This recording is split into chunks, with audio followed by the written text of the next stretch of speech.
Janine avait bien changé. C'était la reine du lycée. Elle n'était plus qu'une petite vieille. Ils improvisent entre collègues. Mais c'est pas pour ça que Marcel n'avait plus envie de la pécho.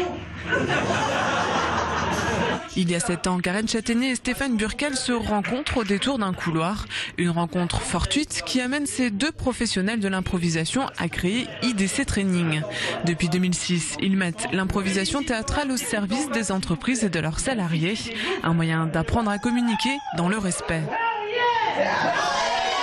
On apprend sur le terrain avec des termes terrain et des exercices qui permettent de travailler des comportements humains, comme regarder l'autre, l'écouter jusqu'au bout, attendre d'être sûr d'avoir la bonne réponse, reformuler, reverbaliser.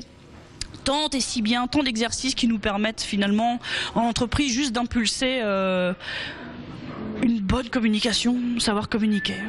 L'improvisation pour se sentir mieux au boulot mais aussi dans sa vie. Exit les grands timides, l'impro ça décoince pas mal et ça permet de découvrir ses collègues sous un angle différent.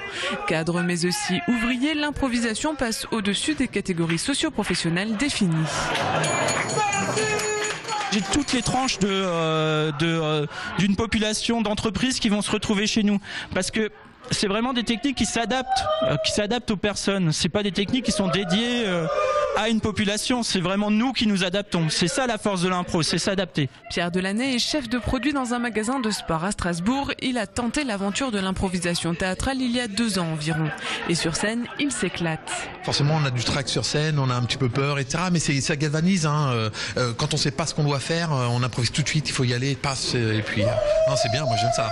Je suis pas spécialement timide, mais c'est vrai, l'aisance après de prise de parole devant du public, etc. C'est quelque chose que l'improvisation a pu développer. Ouais. L'impro, ça déstresse aussi les étudiants. Capucine est étudiante en école de commerce à Strasbourg. Hors de question pour elle de manquer une seule séance.